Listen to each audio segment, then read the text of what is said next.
Allez les amis, on est parti pour voir très rapidement comment faire la soustraction de deux vecteurs graphiquement. Et ensuite, vous pourrez faire les petits exos qu'on vous a mis en dessous. On y va.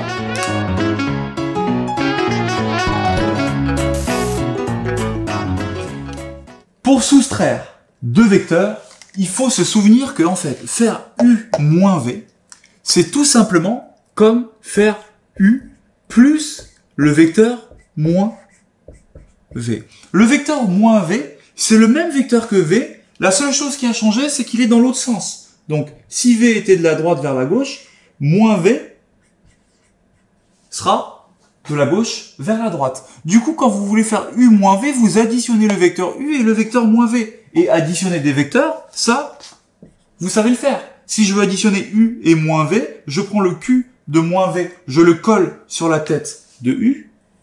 Donc ça, c'est mon vecteur moins V que j'ai juste déplacé. Et je me dis, d'où est-ce que je suis parti? Ben là, j'ai un parcours fléché.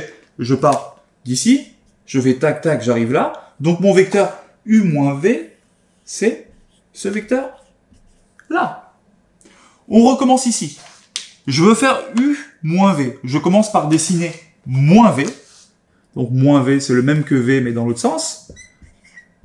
Je colle moins V, le Q de moins V sur la tête de U. Donc je mets mon moins V ici.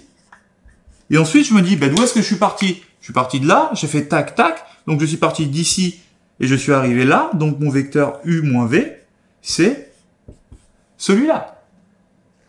Rebelote ici. Comment faire U moins V? Je commence par dessiner moins V. Donc si V descend, moins V monte. Je transporte moins V de manière à ce que son Q soit posé sur la tête de U. Donc je le monte là.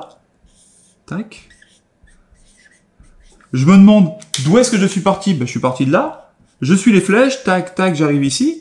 Mon vecteur W, c'est celui-là. Vous savez faire U moins V, vous savez faire U plus V. Entraînez-vous sur les petits exercices qu'on vous a mis en dessous. À vous de jouer.